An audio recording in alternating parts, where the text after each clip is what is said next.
There are always two ways to look back at something like a whole decade. With animated features, one can admire the innovations achieved over the years, like exciting and immersive stories, revolutionary animations, all the unforgettable and inspiring characters, delivering powerful commentary regarding our culture and ourselves, and especially presenting new ways of entertainment that were not long ago once thought to be unimaginable. This decade proved how animation can truly push the limits of imagination as a storytelling medium. But at the same time, there is also the other side that showed how some movies reach new lows. Whatever was thought to be the worst in animation before ended up becoming completely overshadowed by a new wave of films in which calling them low rate would sound more like a compliment. Whether they be from some small studio that had no idea what they were doing, or even from a big company that only thought about the money. The decade didn't just have some awful kids flicks, but they also count as some of the worst animated features ever created. Now for this top 10, we're going through the worst of the worst in the 2010s. The ones that have done far more damage than just enforcing the cartoons are for kids stereotype. Oh, and there is one rule for a movie to qualify here. I'm only going to be counting films that have gotten a wide release in theaters. So I'm not putting in the obvious choices of the most hated animated movies like Food Fights or Billy or Where the Dead Go to Die. We don't want to make this list too predictable now, don't we? I'm Animat, and these are the top 10 worst animated films of the 2010 decade. I'm just doing what comes naturally. How bad can I be? How bad can I possibly be? If there's one thing Hollywood loved making during the decade, it's franchises, and they have made a lot of them. In fact, one can debate that there have been more franchises in the 2010s than standalone movies.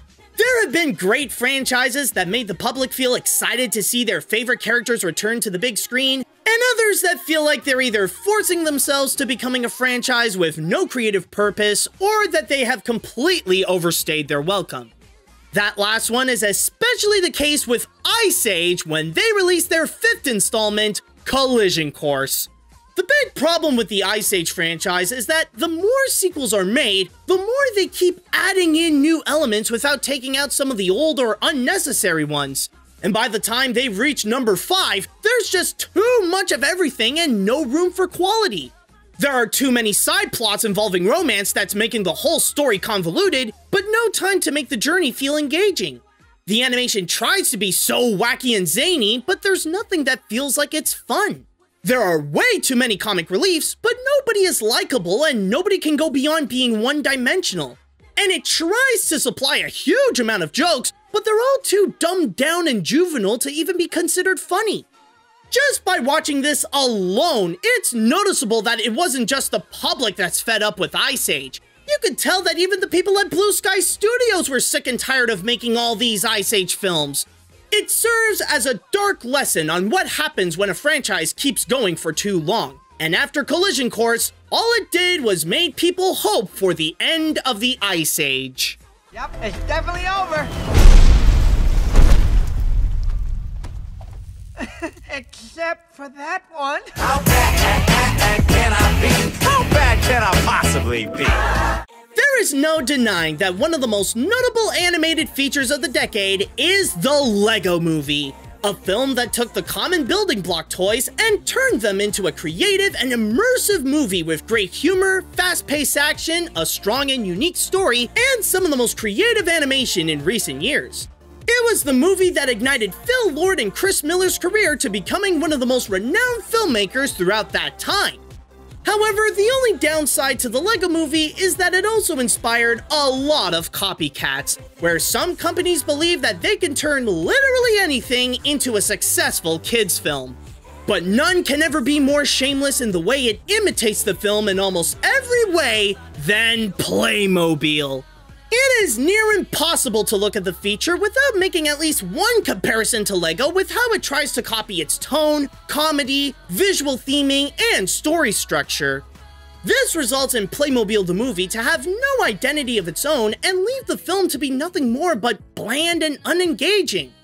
Maybe the animation is decent, but there there's nothing to admire when everything it does is not to bring audiences on an epic adventure in this newly discovered world, but rather to emulate what the Lego Movie did without even understanding what people love about that film in the first place.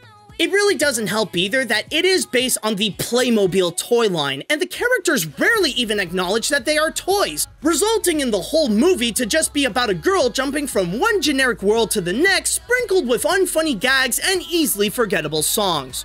When you end up with a toy this hopeless, you better just return it to the store and get your money back. This was just garbage. How bad can I be? How bad can I possibly be? Would you believe me if I say that the worst thing that George Lucas ever did in terms of filmmaking is not Star Wars related? No, it is not any of the prequels, it's not Jar Jar Binks, it's not even the infamous holiday special, as crazy as that sounds. No, if you want to see the worst movie to have George Lucas's name attached to it, then look no further than the 2015 disaster, Strange Magic. A movie that's so bad that after Disney bought Lucasfilm, they've done everything they can to distance themselves from the picture by giving it little to no marketing and even slapping it with the Touchstone banner in the hopes that no one would notice that it's from them. And honestly, I don't blame Disney because this is absolutely terrible. What was meant to be the Star Wars for girls, George's words, not mine, turned out to be an unbearably cliched romance story where the love is so forcefully hammered in that it physically hurts, a cast of annoying characters, and animation, while nice on its own, looks like it blatantly rips off the visuals of Blue Sky's Epic. But there is one more thing that does make itself worse than your typical bad animated film. As awful as Playmobil the movie can be, at least it does have original songs for its musical numbers. Strange Magic, however, is covered with bland pop versions of random existing songs that feel like they've been taken out of someone's custom playlist, and each song that's horribly executed is more painful than the last. For a movie that's all about love and all that is good about it, it sure knows how to bring out the hate in viewers just for being so bad. How bad can I be? How bad can I possibly be? You know what's very underappreciated in films? The power of silence, where nobody is talking and let the visuals and characters' body language explain everything that's going on. In fact, there was a movie that wanted to do that throughout the whole thing in order to tell this epic story of dinosaurs and feature some breathtaking animation and stunning filmed backgrounds in order to bring audiences back millions of years to see these prehistoric giants brought back to life once again. But then some stupid executive decided to dump in some goofy voices at the last minute and it ended up becoming the 2013 movie Walking with Dinosaurs. Now whatever achievements done by the animation gets completely overshadowed by the constant blabbering of actors who dumbed this movie down to the point that even Barney treated its audience with more dignity and respect. While the addition of dialogue with no time for the animation to have lip movements is already bad enough, what truly ruins this movie is that they never stop talking. About 98% of this movie is filled with the constant yammering of characters always trying to crack jokes, explain the obvious, or just won't let the movie be quiet for a second that turns this coming-of-age dinosaur story into something with no charm and no appeal as it presumes that its viewers have the same mental capacity as a rock.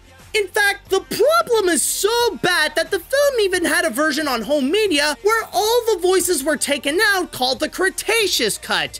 But not even that is able to salvage what was broken beyond repair. A movie where audiences feel like they're walking with dinosaurs is a great idea. But all this film did is make people feel thankful for the meteor that made them extinct. Major is challenging your father for the role of leader. It's a time-honored tradition. Oh yeah, and Major's toast. Shut up!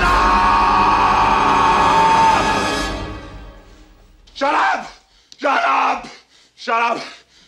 How bad can I be? How bad can I possibly be? Back in 2005, there was a little animated film release called Hoodwinked.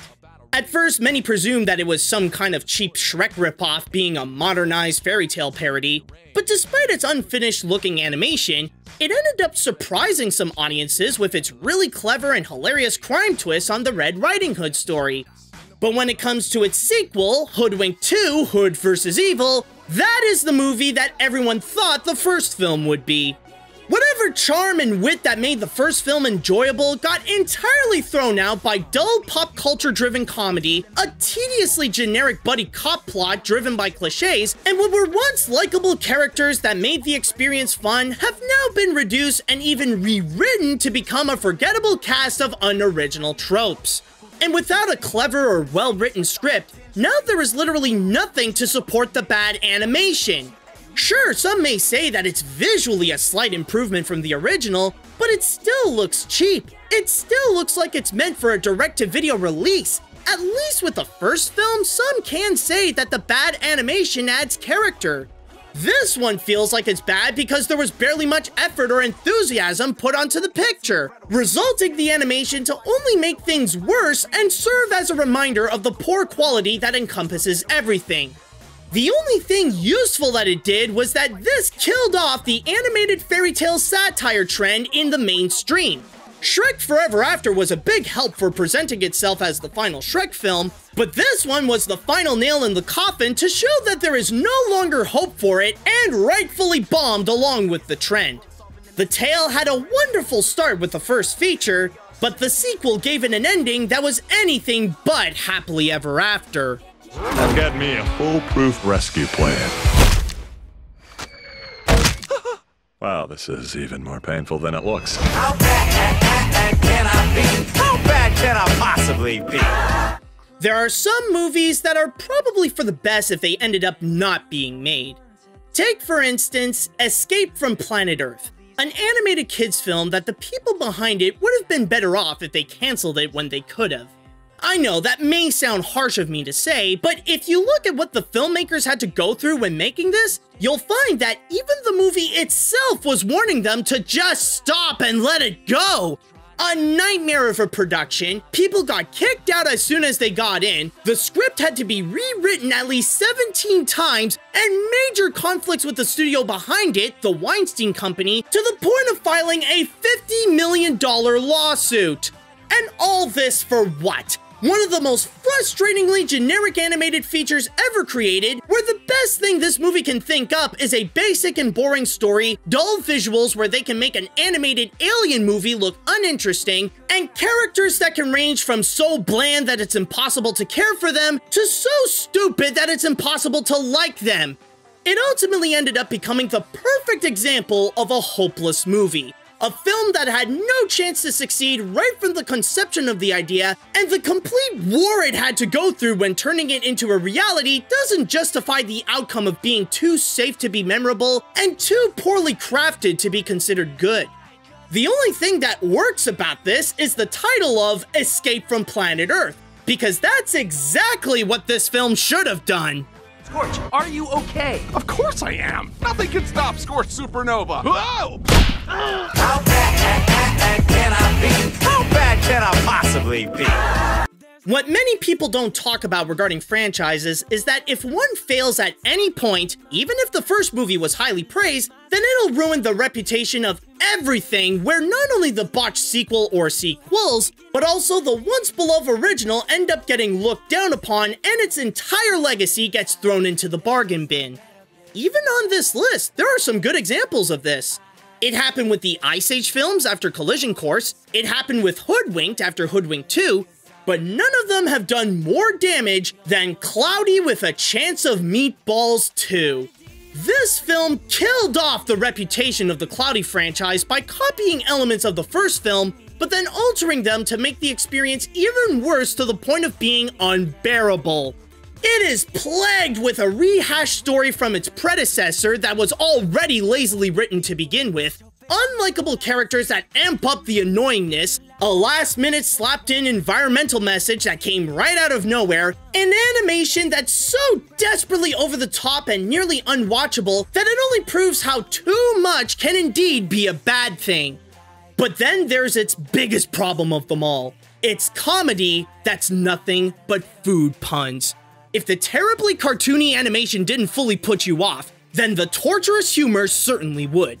Not only does this movie prove why the pun is the lowest form of all comedy, but they are so awful that they even make Sans cringe. This sequel is so shameful that it is impossible to think how you can make things worse for Cloudy with a Chance. No. I am never going to talk about that thing. I never want to see that thing. Get that thing away from me. Anyways, at the end of the day, this is just another movie by a lot of regrettable mistakes. There's a leak in the boat! I get it. You gotta work with me on this. It ain't making me laugh, but I get it. How bad can I be?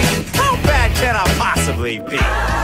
Up in a faraway land, way up in the north even, lies the location of one of the most infamous animated features. There resides a certain talking animal that must go and beat the odds in order to save his home and all the other polar creatures that live in it. And that film is Arctic Dogs, an animated movie that came right out of nowhere to unexpectedly crash into one of the top spots on this list. Seriously though, right at the end of the decade, the film had little to no marketing to promote itself, and yet managed to get a prominently wide release with a shocking list of actors involved as voices. However, rather if people expected it or not, it ended up being the nastiest animated surprise of the decade. It's not just that it was so poorly crafted it ended up as this bland and cheap-looking animated kids flick, but the real issue of Arctic Dogs is that it completely fails at even being that. Calling this just generic or forgettable would give this too much credit.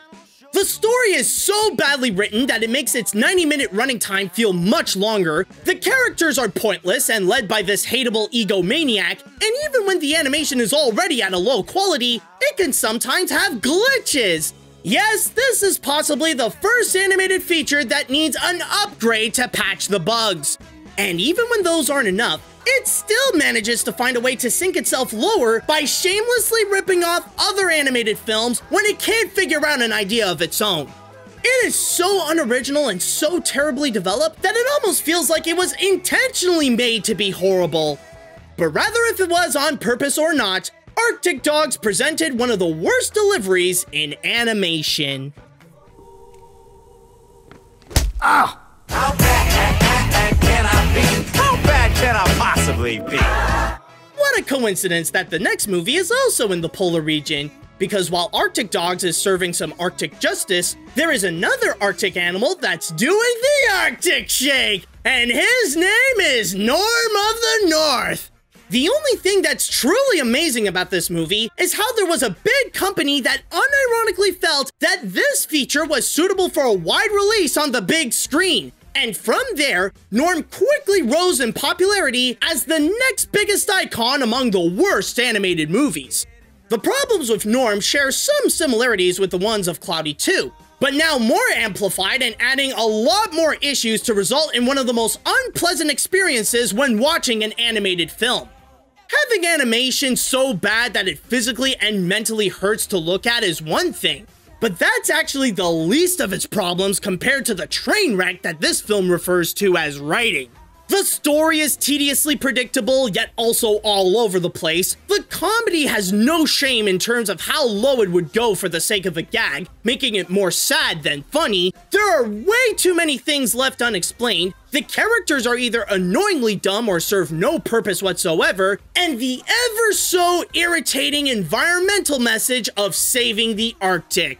If you ever choose to watch this film, then get ready for the movie to stop every 5 to 10 minutes to remind Norm that he must save the Arctic, because I guess Norm has the memory of a fruit fly. I'm pretty sure that since its release, this movie is now entirely fueled by hatred. The attention it gets for being so bad ends up giving it more power and more movies. Seriously, what else can explain why Norm of the North is now a prominent franchise with several direct-to-video sequels? And yes, I am aware that I'm only helping it by including the first film on the list. But even if it means I cause another sequel, Norm undeniably belongs in a spot that's way up north on this list. Why don't you take a picture? It'll last longer. How bad can this possibly be? Among all the animated features released throughout the 2010s, none have ever sank low and received so much justified hate than this one. Even in a decade filled with bland bore fests, terribly pointless sequels, frustrating features, and cartoon catastrophes, none can end up being worse than the Emoji Movie. Sometimes my life is like an ocean. Right when the public first heard of the idea of a movie based on emojis, it immediately got hit with a lot of backlash. However, by the time the feature fully presented itself in 2017, even if people expected it to be bad, it was far worse than anyone could ever imagine. A story that was not only poorly written to begin with, but also blatantly steals plot lines from other animated films like Wreck-It Ralph, Inside Out, and The Lego Movie, animation with concepts so bad and ugly that not even a major animation studio can salvage any of it, characters whose spiteful personality give the movie an extra mean-spirited lair, a tiresome message of being yourself, terrible humor, and a tone that both try desperately hard to be cool and hip with the young crowd that ends up giving the feature an outdated feel, and the constant bombardment of shameless advertising. This is not a movie, but rather a list of everything that people hate about Hollywood films, resulting in what is possibly the most soulless and corporately developed product ever made. And because of how it lacks heart or any form of creative passion, it cannot even be so bad that it's entertaining. Everything about it is too dreary and corporate that it makes it impossible to enjoy it in any way. Just when you think big studios in Hollywood have hit rock bottom and give out that sense that they're fresh out of original ideas, here comes the Emoji Movie to dig even deeper in the abyss of embarrassment to give the entertainment industry an image that's worse than ever before. And that is exactly why the Emoji Movie earns the title of the worst animated film of the 2010 decade. But if there is one thing to positively say about how all these movies are bad, it's that their terrible nature can serve a purpose. To present what future filmmakers should avoid and not do when making their own projects. To learn from these mistakes in order to ensure that their movies won't come out terrible, and each film can be as well made and highly beloved as the next. Then again, I could be wrong.